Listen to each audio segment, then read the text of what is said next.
It's 4 o'clock on a Tuesday, and you know what that means, don't you? It's time for another exciting episode of Taxi's Quarantini Happy Hour. Yahoo! Hey, you guys, how are you? Good to see you. Today, we're going to do Dial a Viewer.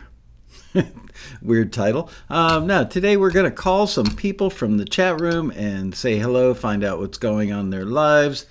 Remarkably low turnout. Not that I'm laying any guilt on you or anything, but let's see. The only people that wanted to call are Ewart Williams, Chris Anderson, and Nancy Kalel, but only after 4:30 for Nance. So, and oddly enough, all three are from California. I guess everybody else just, you guys don't have any questions. I know. Quarantine is over. The lockdown is over more or less for most countries, and so people aren't as desperate to speak to me. I remember last year we were doing this on the telephone, and it's like, call me. Excuse me. Everybody's like, I'm so bored. I've been having major problems with my hair looks like it's got little worms growing out of it today. Been having green screen issues no matter what I do to adjust it. Nancy Kalel's in the room now. But check this out. I wore a blue t-shirt today. Oh, picking up a little bit of that Neve. Wore a blue, there, look at that. Ooh, there's a little recording console hiding in there. Anyway, I thought that would pass the color test of the green screen, but apparently not as well as I would like. So I'm going to be doing today's show, very buttoned up look. Testing 1, 2. Yeah, got good levels. Everything is good to go. Going to have to adjust my air conditioning in a minute. I really have to get maintenance in here to fix that. Anyway, let me say hello to you guys. We've got Jesse J. Peck, Andre Stepanian, John Pearson, Chris Anderson, Lamar Pecorino, Dan Weber, Nancy Kalel, Martin Gravel, Ken Mesford, Marion Laird, Jesse J. Peck, Kenny Reed. That's everybody. That's the whole kit and caboodle right there. Paul Anthony Land.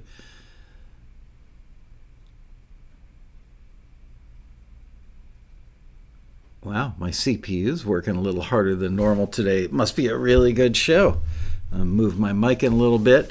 I actually went home last night and was telling my wife how amazingly good the music was on yesterday's episode. Just like shocking. I shouldn't be shocked. That sounds bad. Oh no, I feel a sneeze coming on. Hey, Bob Gunnerfelt, Dave Barnett, how are you guys? So professional.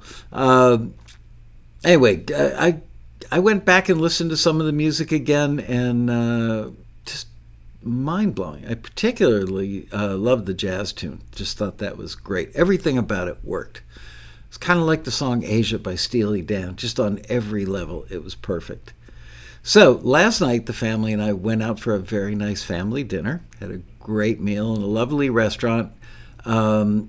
Went home, and the kids who are now, almost 21 and approaching 25, for nostalgic reasons, wanted to watch something on the Disney Channel. So the four of us were sitting on the couch, and I fell asleep on the couch. I actually had a Zoom with Europe that was supposed to take place at 11 p.m. last night, and I think at 11:17 I woke up, went, crap, ran over, pulled my laptop out of my backpack, turned it on, and the gentleman I was meeting with was like, are you there? Are you there? Are you there? But we did connect, had a very good meeting that went till somewhere around 12:15, 12:30 a.m., and moving the ball downfield, as it were. It was a good meeting. It was all about Taxi. Can't tell you what it was about, but I can tell you it was a good thing. Darren Fletcher is in the house. Hello, Darren Fletcher. All right, so shall we call somebody up?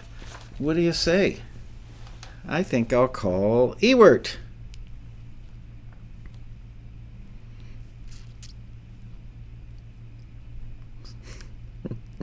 Isn't it funny you so rarely use the keypad to dial a phone number on your phone? I had to where is that? How do I use that? Okay, *67.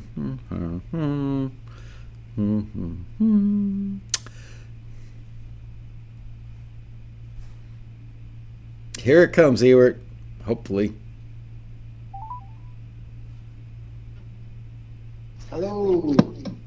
Hello, Ewart. How are you? Hi, Michael. Doing great, doing great. Thank you for calling. You're welcome. How's the level for all you guys watching the show? Can you hear Ewart okay on the phone? It'll take him a couple seconds to respond because of the delay. Yeah, I'm okay here on the phone. Sounds good. Okay. I got somebody in the chat just said, Road Rally 2022 in London.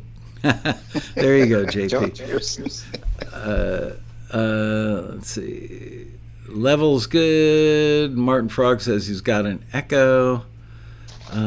So, Ewart, are you listening to the show and to your phone? I am listening to the phone. I turned the volume down on the show. Interesting. Here, let me try doing this. I'll go on headphones. That should hopefully solve that problem. Let me go. I have the longest headphone cord in the world.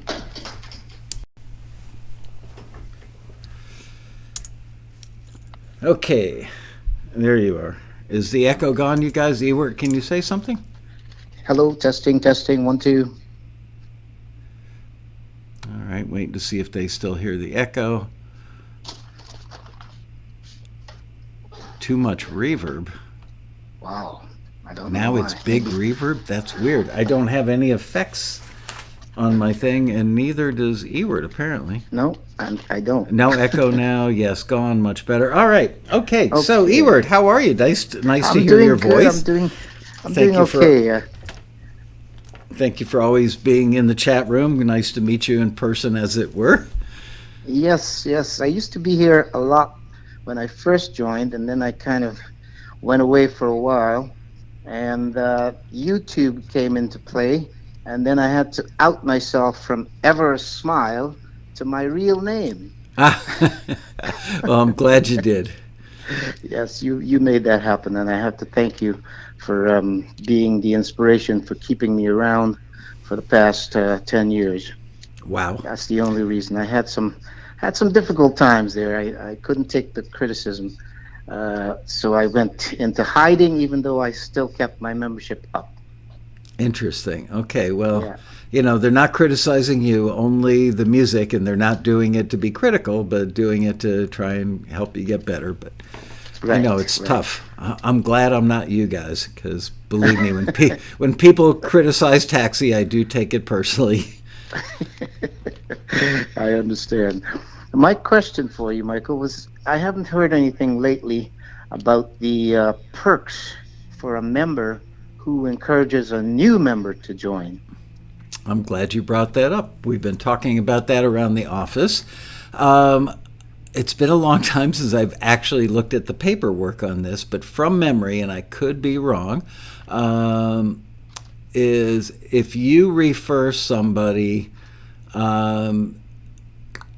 you get $25, I believe, and I can't remember. Liz, do you remember what the deal is? You deal with this a lot more than I do, and if you do, just type it into the chat, please. Liz is sitting about 50 feet away from me in the conference room, and I'm down the hall in my office. Okay. Yeah, but there is a referral. Okay. Hey, Darren Moss, good to see you.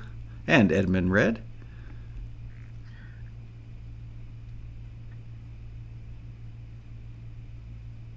Ken Mesford just told a guy about Taxi today.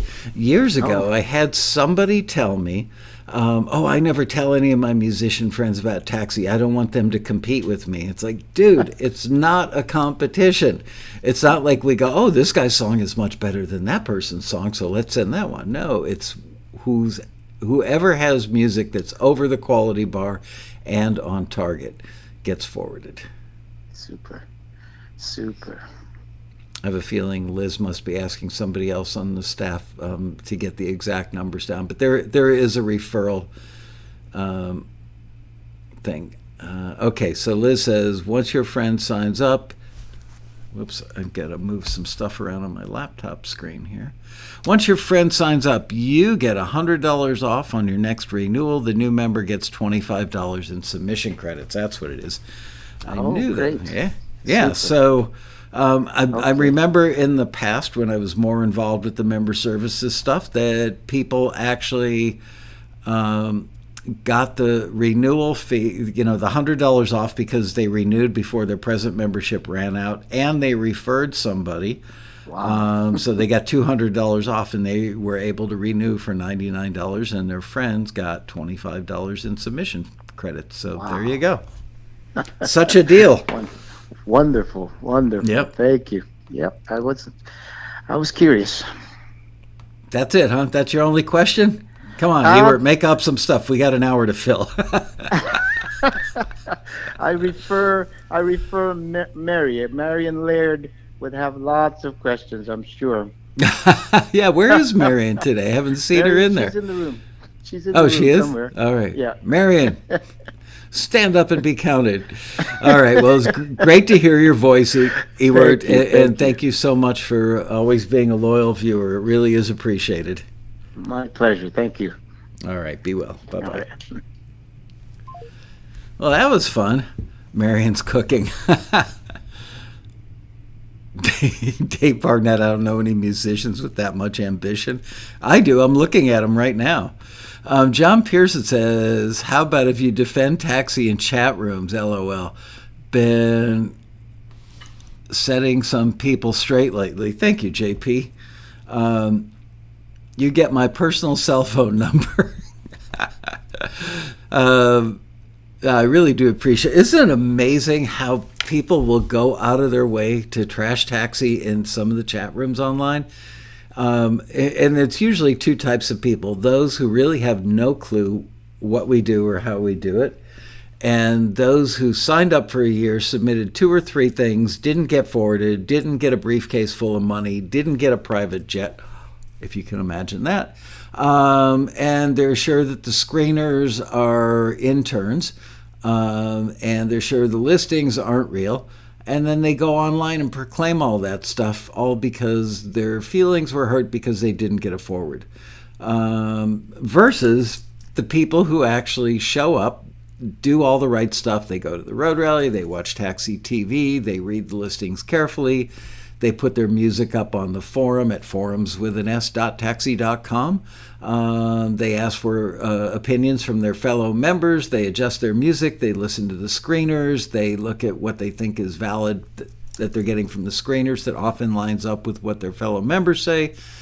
They fix the music, and lo and behold, they start to get some forwards. They start to get some deals. The deals turn into relationships with production music libraries. Then they start getting placements, and then they get the private jet. So it's really easy. Let's see.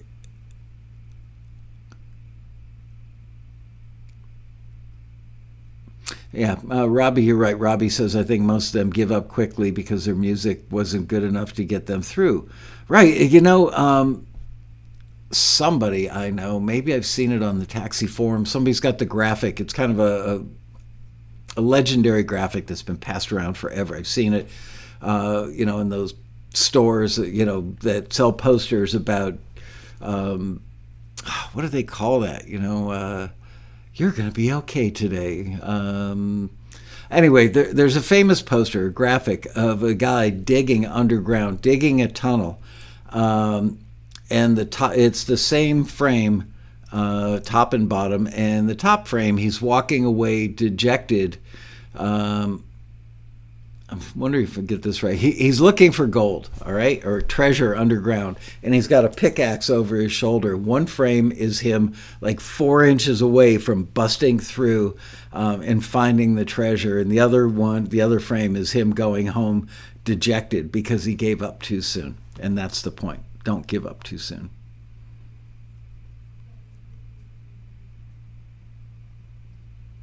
Motivational posters. Yep. Hey, Jim Stamper.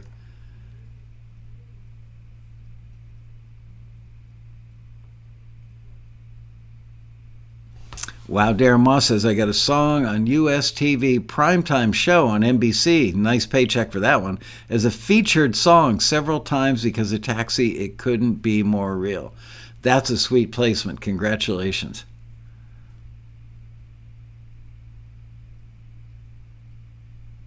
Taxi haters don't make any sense. Haters of all kinds don't make any sense. You can't have a rational discussion with an irrational person. There are very few things in life that I've really truly learned, but that's one of them. You cannot have a rational discussion with an irrational person. You'll never win the argument. Hey, Will Derryberry.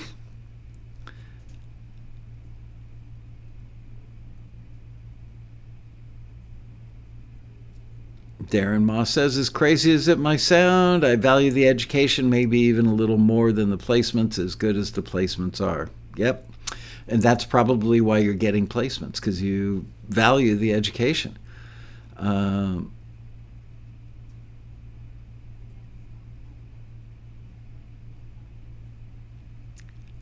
You were nervous? Nothing to be nervous about. You're part of the family here. I should be nervous. I've got the camera on my face.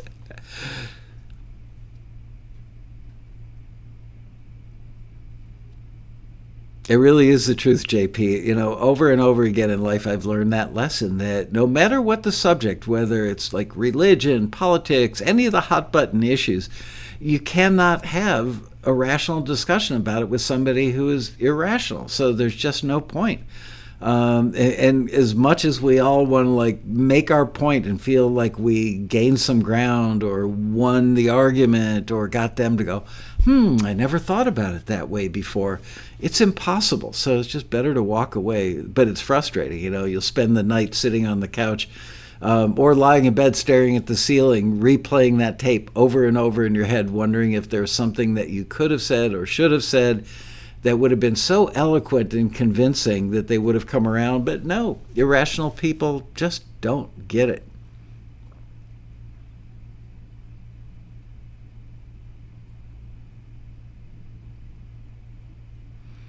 Paul Anthony Land, congratulations. I had my first forward a few months ago and it felt great. Looking forward to more. Looking forward to forwards. Play on words.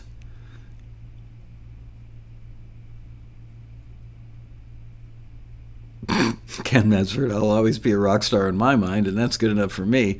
In the rock star department, I would much rather... Oops.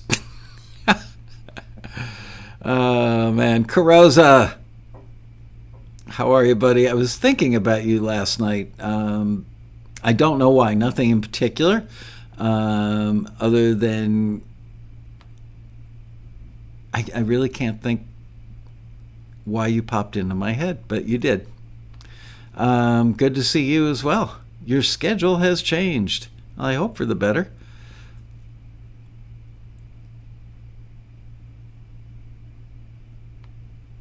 Greg Carosa says, Taxi is way real. I have 400 tracks signed. Wow, congratulations. 35 of those have been placed on more than 50 shows. Sweet. All right, let's make another call. Is Chris Anderson here today? He sent his number in, so hopefully. Chris, let me know that you're here, and then I'll give you a call. If you would, type something in the chat room. Working later in the day. Taxi does has the most supportive group of music people ever, doesn't it? I see some of the stuff that goes on other forums, and it's just like, what does this accomplish for you by tearing other people's music down or telling them that their mix sucks? How does that help anybody? All right, Chris Anderson is here. Let's call Chris Anderson. Okay. Star 6-7.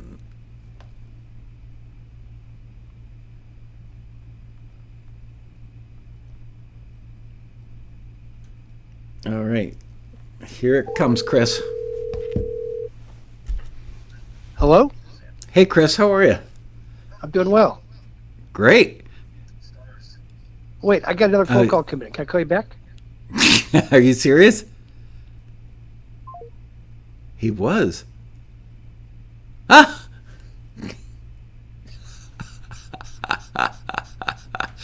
That was funny. Sure, go ahead. Call me back. That would be impossible because I think I blocked my number. Oh, well, I'll try him back in 5 minutes. Chris, when you're off that call, just type in the chat room. Let us know.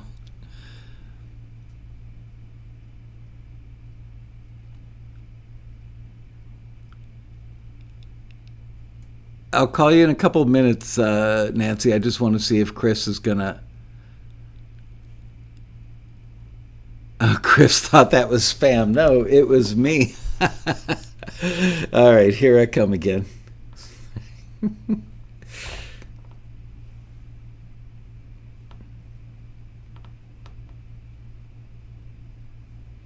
All right, not spam. Hello. Your auto warranty is up. Would you like to renew your contract?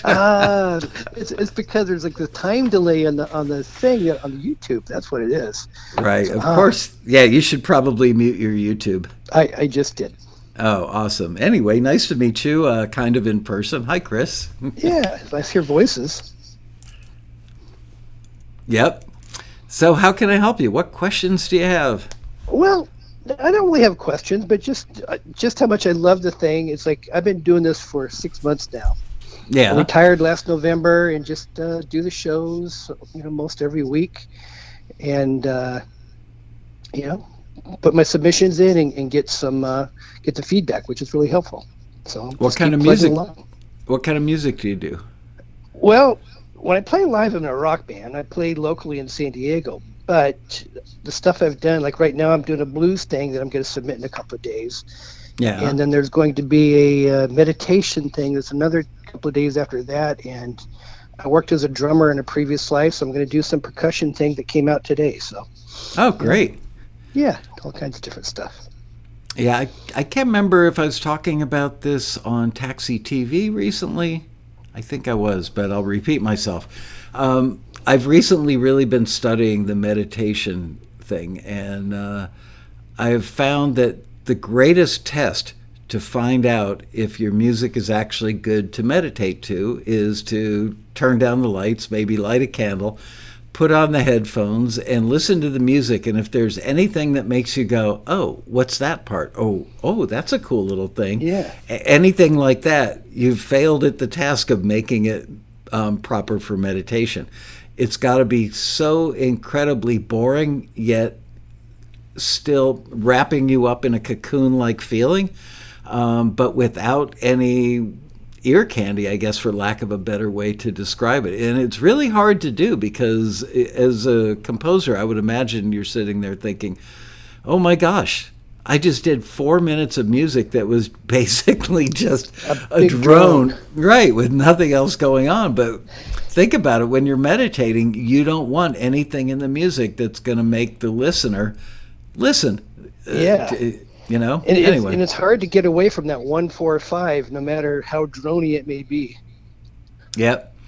As a matter of fact, speaking of the 1-4-5, there's a gentleman on YouTube who had 268 million spins or views of his meditation style music. I mean, those are like rock star numbers, I believe.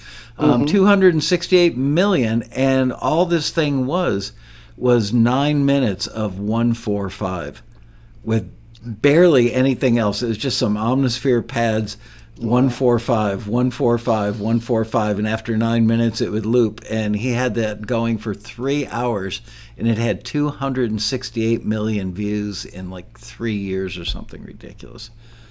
Anyway. That's awesome. Yeah, now you know everything that I know about meditation music. Well, I do have a question about Taxi Dispatch. Sure. And is that ever going to merge in with the general submissions, or do you have plans on integrating that in the future? I do. As I've mentioned several times over the past year, is we haven't raised the price in 29 years. Do I have it with me? Yes, I do. Hang on. I've got to get a a thing.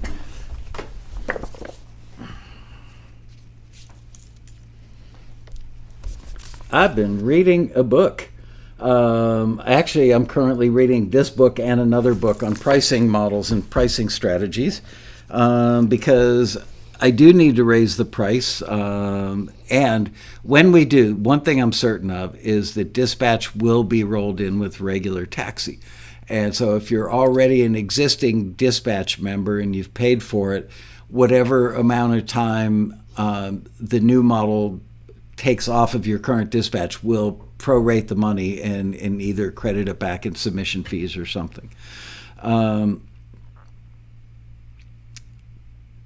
Talk about taking a while to get to the hook. Yeah, absolutely. Anyway, so yes, it's coming. Honestly, COVID has been the biggest culprit in slowing the whole process down. I just didn't want to, especially during the lockdown period, the last thing I wanted to do was raise the price for people that may have been out of work or going through a financial tough time. So now things are starting to open back up and get normal, and I say normal in quotes. And then as soon as things start to get normal, now we've got the famous variant out there, the Delta variant. So I'm kind of keeping an eye on that to see if things are going to get crazy with it, or if, I don't know. It doesn't look like people out in the world, like out at a restaurant or out at a mall, are nearly as freaked out as they were a year ago. I think it's partly because we have all got a year of history under a belt and kind of know how to deal with it, and just know how to take precautions. Yep. I'm definitely washing my hands more than I used to. And I'm very disappointed there's no live forum. I was really looking forward to doing that since it's pretty close to my house. So, about a 2-hour drive. But oh, you mean the taxi convention? Yeah, the road rally. Yeah, right. Yeah, we really thought we could do it this year, and we were hoping against hope. And as it turned out, there are just too many variables, and the Delta variant is certainly one of those. Like right now, I just found out this morning that another country is thinking about shutting down travel. It's just too squirrely. We didn't want to have people get here and not be able to get home. Just a million little variables. So hopefully 2022. Yeah. And speaking of gophers. Yes, my favorite topic. I've had quite a few challenges in my life, but it turns out they are hemophiliacs. Really? And if you put glass in with it, so they bleed out. So I don't know what's worse, poison or gas, or a sudden death by a trap. But sudden death by the gopher hawk trap, I think, is probably the most humane, because that is probably the most humane. But supposedly the glass works. So I've never hated an animal before, but I do hate gophers. Anybody that's ever dealt with them would understand that. They're insidious. They just never go away. They're always babies popping up, and oh gosh. Because they're always hiding. Yeah, they are. It's amazing. John Pearson goes, oh boy, there's a new one on me. Speaking of the glass. Yeah, but the funny thing is, I was just showing a family member over the weekend how gophers are so incredibly strong that they will push up a golf ball sized rock in fairly compacted dirt. And you come out in the morning and find a gopher mound with a golf ball sized rock. It's like, how does an animal that's 3.5, 4 inches long have the strength to push that rock up and out? So I'm imagining if you put some glass shards down in the gopher hole, that they would be pushing glass up into your yard, which I'd have to be careful about, because we've got you don't want to walk on it. Yeah, we got a 5-year-old granddaughter that comes over and loves to run around the backyard. But Ken Calais, the Fleetwood Mac producer, was telling me one day, the two of us were hysterical. He was telling me his way of getting rid of gophers is to connect a hose to the exhaust on his car, which would be hard now because he's got a Tesla. But anyway, before his Tesla, he would connect a hose. Electrocute him. Right, there you go. I've thought about that. I really have, like getting a car battery and putting two rods in the ground and then pouring water in the hole and connecting the battery. Anyway, he would literally run the exhaust out of his car into the hole. And he said it was quite amazing. You would see them coming out of the holes kind of falling over in time. I don't know why that's so funny, but it is. They're I've evil. done those smoke bombs before, and it's like I put them in the hole, and then light it, and the smoke goes out there. And then I see smoke coming out in different areas, and so I don't know if I'm being effective or not. But I see little vents all over the yard. They have smoke coming out of them. I had the same experience, and the gophers were back 3 days later. I don't think for everybody's edification, the smoke bombs look like a road flare or a stick of dynamite, and you light them. Basically, they are a flare. You light them and you shove them in the hole and hope that the sulfur fumes kill them off. Yeah, they don't do anything. At least they didn't for me. So I saw a guy. It's kind of fun to watch the smoke come out. Yeah, I saw a guy on YouTube that took a 5-gallon water jug, filled it almost all the way up, and takes it over to a hole and flips it, and the water just goes chug, chug, chug down into the hole. And the gopher's natural instinct is to try and get out of the hole before he drowns. And the gopher would come up into the jug, and then the guy just turned the jug upright so the spout was pointing at the sky. I've never tried that just because I don't have a 5-gallon jug laying around, but it looks like fun. Yeah, that's a good idea. I've never tried that either. I put like a hose down the hole and just kind of let it go, and then I see the water come squirting out about 50 feet away. But yeah, I did the same thing. I've stuck the hose in the ground probably 20 times, and all I did was erode the ground underneath where I was standing, and I think I filled the neighbor's pool up. I honestly think that our neighbor who lives behind us and below us is the problem with the gophers. He does not take care of his yard at all. And we can't really see his yard unless we walk to the edge of our property and look down. But it's, all of us in the neighborhood think that he's the guilty party, that he started the gopher party. They're hard to get rid of. And I live on an acre land, so it's really hard to get rid of them. I got squirrels around here too, and they just the back 40, they just kind of take over. I give them a portion of it, but I hate it when they eat my tomatoes. Yeah, they haven't messed with my tomatoes. I'm actually growing some eggplant and yellow squash this year. So far, the squirrels haven't picked off any of those, but the squirrels eat the cushions from our lawn furniture. And that upsets me. It's like, okay, have a tomato, I don't care, but when you start ruining a $35 cushion, that pisses me off. Yeah. Oh, well. And there's no nutritional value. No, I think they use the stuffing for building their little nest. Yeah. That makes sense. Yeah. But we do have a prairie hawk in the backyard, and I've noticed that when he's around more, that the gophers are around less. So that's a good thing. And I think I mentioned to you guys that I found a rabbit hanging in the tree. Pretty sure that was either the hawk put it up there, or not the hawk. It's not a prairie hawk. It's what do they call them? Red-tailed hawk? Or owl? No, not a red tail. Smaller. Not an owl. Not a hawk. A falcon. It's called a prairie falcon, and I've actually seen that one walking around the backyard, like on the ground about 10 days ago. He's just walking around like he owned the place. It's pretty funny. He does. Yeah. Wow, Darren Moss's dad has kangaroos in his backyard. Kangaroos? Yeah. Darren lives in Australia. Oh, okay. I saw some at the zoo a few weeks ago. Wow, how much acreage do you have in San Diego? I have just a little under an acre. Wow. Yeah, it's pretty big. Back half is just filled with eucalyptus and just native shrubs and stuff. So. Wow, that's a lot of square footage for Southern California. Good on you. Yeah, well, lucked out. So. Yeah. Good going. Wow. Martin Frog says in Arizona we have roof rats. Well, got news for you, Martin. We've got them here in Southern California as well. Yeah, we do. That's another one of my nemesis. Yeah. Yeah, we just spent a few $1,000s about 6 months ago, re-rat proofing the whole roof line. They're incredible. They will get in through any little crack. Yeah, I had some guys come in and clean out my attic about, I don't know, 10 years ago. They sucked everything out, and with it, all the rats and stuff, and the dead rats. But they came through, and they blocked up every hole and sanitized everything. And they still get up there occasionally, so...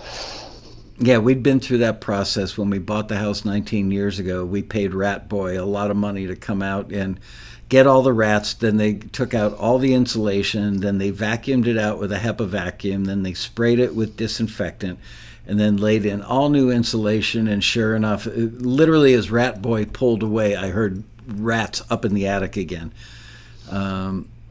Yeah. The last guys who did it 6 months ago or so seemed to have done a good job. The only rat that we had up there was one that was left over from before they rat-proofed, and it got caught in a trap but didn't snap its neck, so it was up there flopping around. Yeah, could hear it at night when we were in bed with the sound of the trap hitting the wood beams, the joists, and the ceiling. Yeah, I knew what it was, but I wasn't going up there. Doing pinwheels. Right, exactly. Oh, God. Well, it's been great catching up with you. Thank you for calling in or having me call you. Yeah. And now that I've got your number, I'm going to wait until 2, 3 o'clock in the morning and wake you up and let you know that there's a coyote in your backyard, Chris. Well, unfortunately, usually up at 3 a.m. anyway for other reasons. But really? Yeah. I hope being old. Oh, okay. I hope it's. You don't sound old. You sound like you're 35. Yeah, maybe add 30 years to that, and then you're about close. So, yeah, anyway, well, I'm retired, so I'm right there with you, and not smart enough to be retired, so I'm a little jealous. Yeah, it's very nice, but this is my new job, so I just do this. So someday I'll make a living at this too, maybe. Great. Well, I look forward to helping you with that quest, and thanks again for the call, and thanks for always being in the chat room. Good to see you. All right. Take care. Thank you. You too. Bye-bye. That was a great call. Nothing I like better than talking about gophers, right? Wow, 4:37. And let's see, is Nancy Kalel still around? After 4:30, she said so. Nancy, I'm calling you now. Brace yourself. And if you see... a number show up that says blocked or whatever, unknown caller, it's me. It's not some dude trying to get you to re-up your auto warranty. Stars.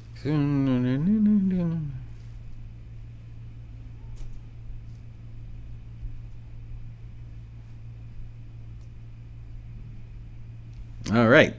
Your phone is now ringing.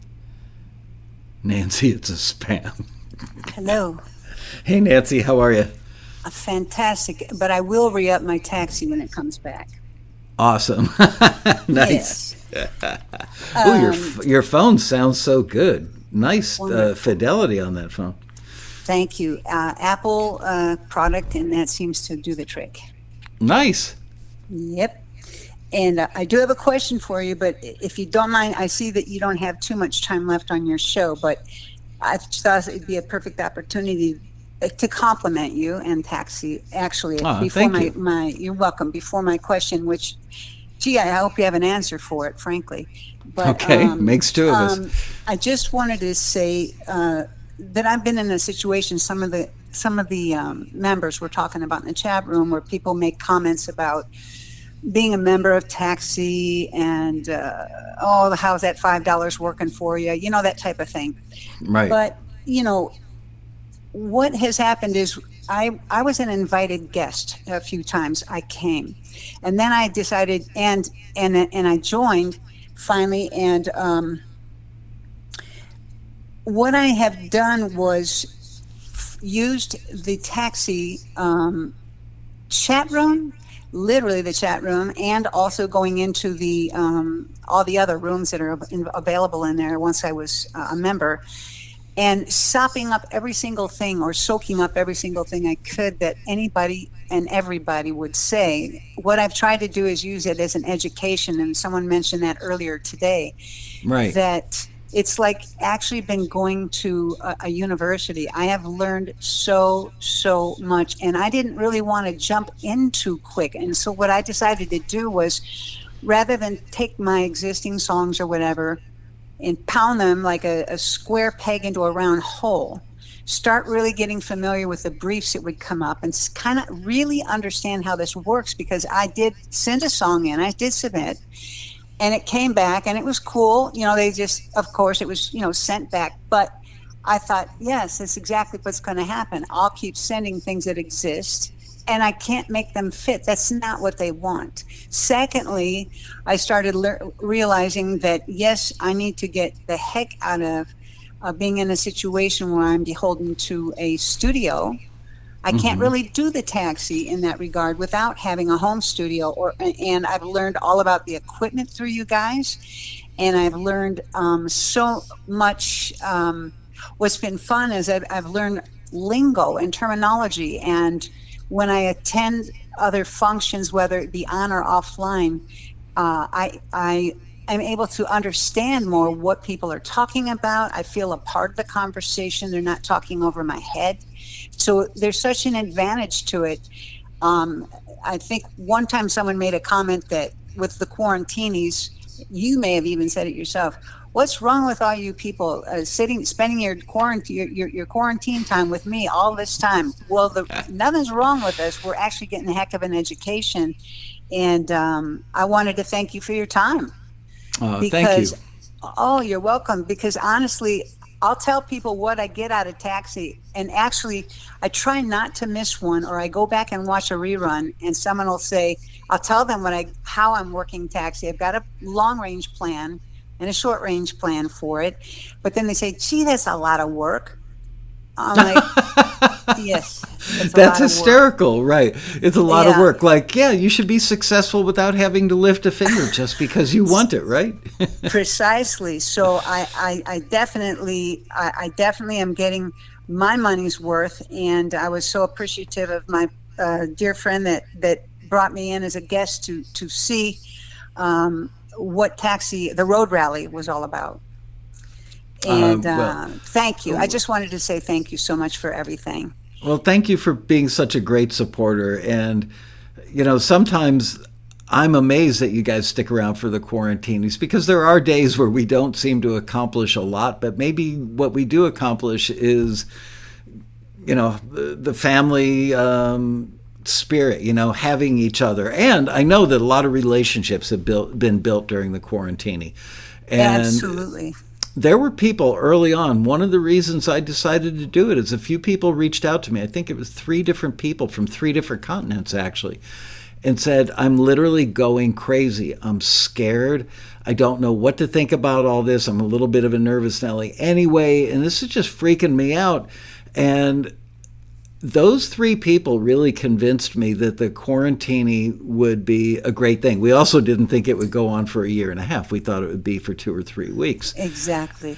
But I've watched you guys all become friends, and I've watched some of you become collaborators. And I know that we've spent a lot of time talking about tomatoes, zucchinis, gophers, and fishing, but along with that, we also have talked about music, and it is a very non-threatening group of people. So people don't have to feel anxious about asking a dopey question or something that they're completely unknowledgeable about, but they feel comfortable saying it or asking it in front of this group of people. That's quite an accomplishment.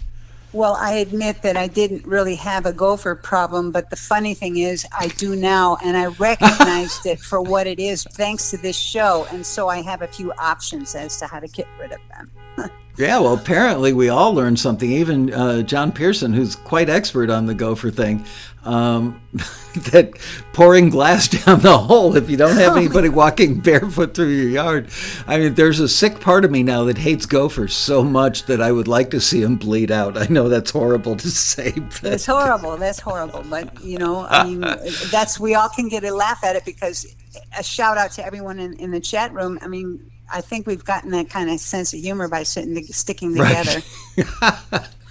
And, yeah. Well, I was going to say, and gophers, look, they are not the cute little animals that you see on Caddyshack. Gophers are actually ugly. They are. They're just rats with short tails and bigger teeth. Ugh. Terrible. Yep. Well, here's my question. Sure. If there's the answer, who was the one that got away, such as an artist or a band, that you regret not either being able, not producing or taking the gig to engineer, record, produce, whatever it is, and when you had the chance, and if there is one, why? There were two that got away in my lifetime. One of them was John Lennon. Sadly, John Lennon was murdered. But his producer, whose name escapes me right now, working on Double Fantasy, just showed up at my studio in Fort Lauderdale one day. John had bought a very elaborate, beautiful house in Palm Beach, which was about probably 45 minutes away from my studio. The next closest studio would have been Criteria in Miami, which was another 45 minutes south. So the producer just showed up one day at my studio and said, hey, he didn't tell us who he was working with initially. He just showed up and walked into the lobby and said, would you guys mind giving me a tour? We all knew who he was by his name. He was like a top 20 producer at the time. And gave him the tour, and he said, do you mind if I use your phone? And Jack Douglas, thank you. And he said, do you mind if I use your phone to call Palm Beach? I said, no, go for it. And he picked up the phone and called John Lennon's house, presumably, because he said, I found a place, you're going to be very comfortable here, and it's only 40 minutes away from your house. And then sadly, when they were working on vocals, I believe, in New York, I want to say at the record plant, New York, that's when John Lennon was killed coming home from the studio that night. So that never materialized. The other one that got away, which had a happier ending, thankfully, was LeAnn Rimes. LeAnn's father, in the very first 6 months or so of Taxi, sent me a VHS tape of this young girl who was 10 or 11 years old singing at a state fair or county fair somewhere in Texas, if memory serves correctly.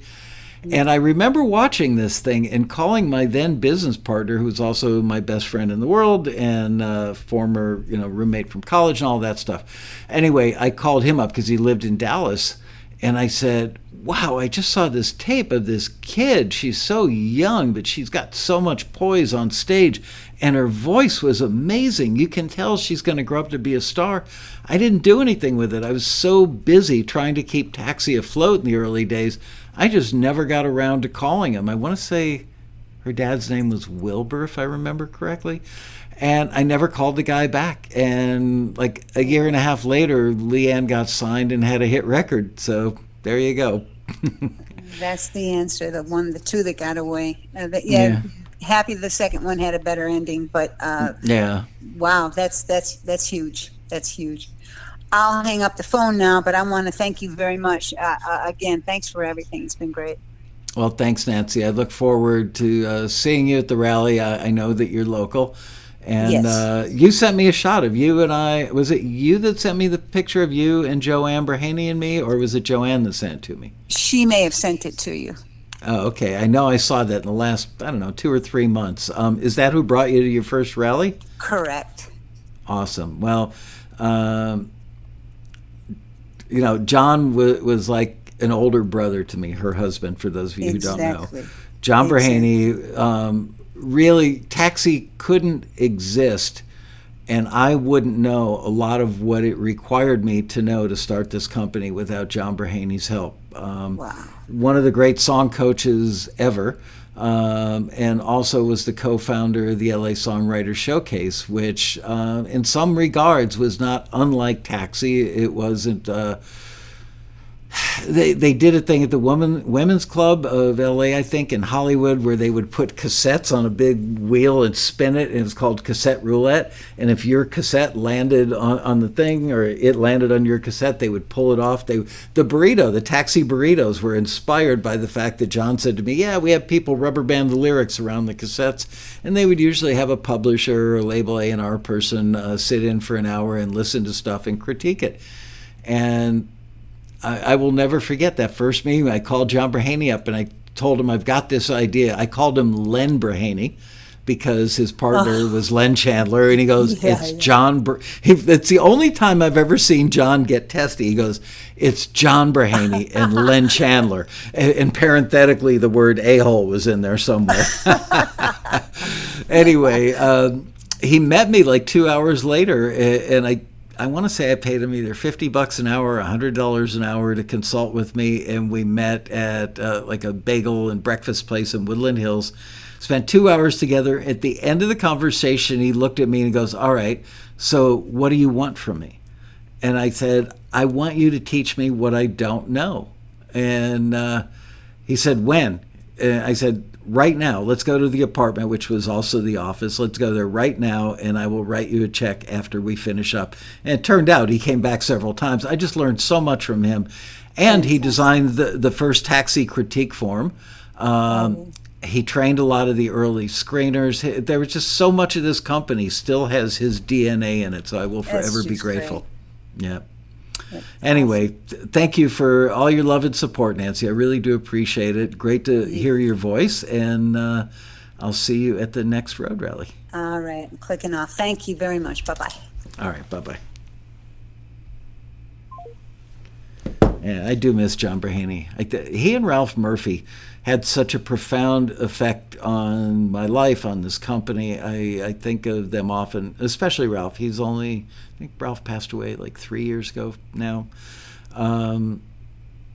We were close friends. We shared a lot, mostly on golf courses. And I don't know, for some reason, Ralph would find it funny, odd, and he would be bemused that he pops into my head as often as he does in his absence. Anyway, so that's it. We got 8 minutes left. How do you guys want to spend it?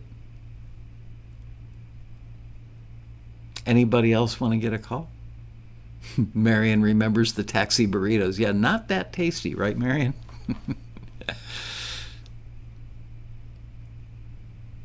Ralph used to sit at our kitchen table and would critique my daughter Hannah's songs. And one of her songs was pretty darn good. And Ralph told her, and she was probably 10 or 11 years old at the time, and she wrote a pretty grown-up song. And Ralph said, Hannah, why don't you change it from me to you? Change the, not first person, make it into second person, third person, whatever. And I could just see her little 10-year-old, 11-year-old face, just like she just wanted to go, up yours, Uncle Ralphie. But she did it, and it was so much better, and she instantly knew it, and that was the moment she fell in love with Ralph Murphy. Deb and I sat there at the table and watched it happen. It was pretty awesome.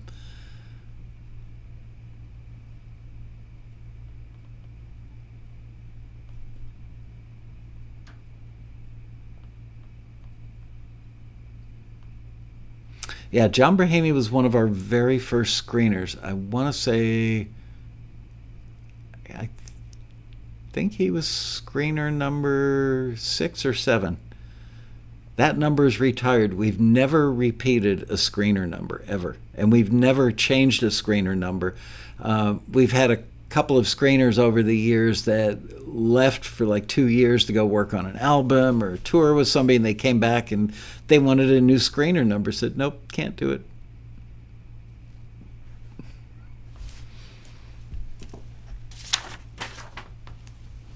All right. Well, the chat room is now officially asleep.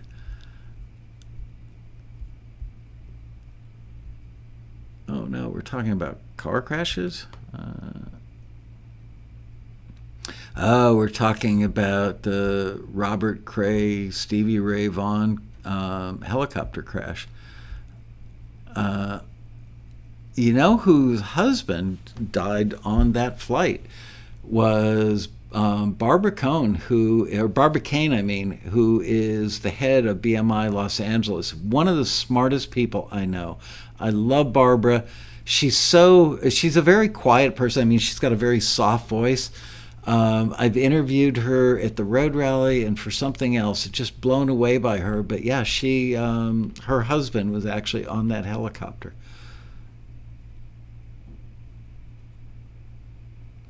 I can't tell you who screener number 19 is, but I remember the very first moment I ever laid. I'll tell you, it's a guy, and I remember he became a screener right after the Northridge earthquake in LA. So that would have been, I want to say, January of 1994.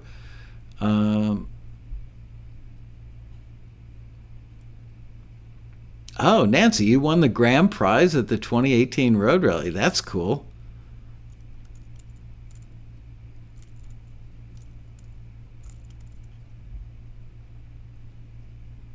I didn't know that Eric Clapton's manager died on that flight.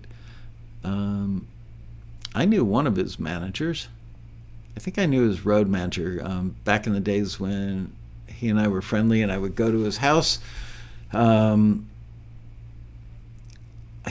I want to say his manager's name was Mick, and I remember he was a big, tall British guy with dark hair and a goatee and a mustache, if I remember correctly.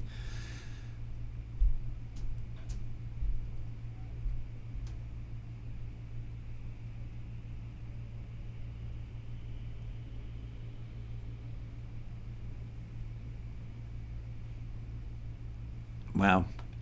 Well, we're on happy topics today. Yeah, if it was Clapton's tour manager, that would have been the guy that I knew that was always at his house when I went there for weekends. I think his name was Mick. And I remember he had a young guy who was my age. At the time I was hanging out with Eric, I was like 19, 20, and 21. And he had a young guy named Simon with red hair. And Mick and Simon were always at the house. Now, it's funny, Martin Gravel wants to know if John Brehany's jersey is suspended somewhere in the Taxi office. No, but at one point, Brehany left Taxi as a screener and went to work. Somebody did a publishing startup, and they hired him as like the head of A&R for the publishing company. So we gave him a fairly elaborate going-away party at like a nice restaurant. Nothing extravagant. It wasn't Beverly Hills, but we rented a room, like a whole room at a big, like, high-end family-style Italian restaurant, with like big trays of lasagna and big salad bowls and stuff. And we had this really nice going-away party for him, and we gave him the Golden Ears Award. We actually had somebody that framed gold and platinum records, and we took rubber ears that we got at a costume shop and spray painted them gold and mounted them in a circle, kind of like a clock where a gold record would have been in the frame, and gave Brehany the Golden Ears Award. Because we actually did the math. I don't remember the number now, but we calculated that he listened to more songs for Taxi than all the other screeners put together, I think, in those first few years.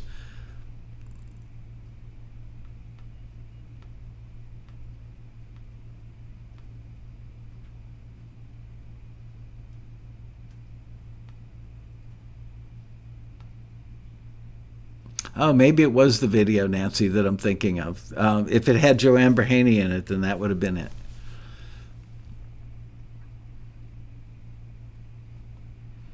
Creating Beauty. Thank you. Yeah, that's my home studio. I'm lying. I'm a profound liar. No, that's actually Westlake Studios in Hollywood.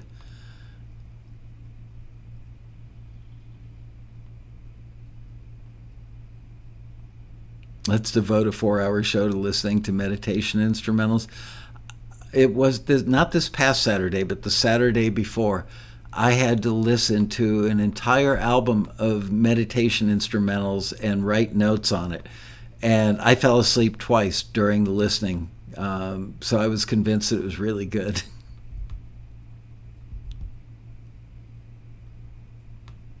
meditation instrumentals are quite difficult. They really are, much harder than I would have thought that they are.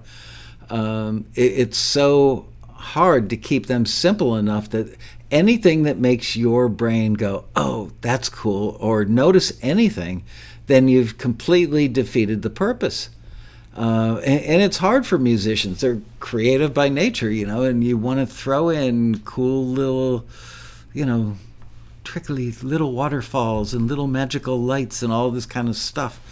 But then it becomes, did you hear my knuckles crack? Then it becomes more like Underscore, the meditation music.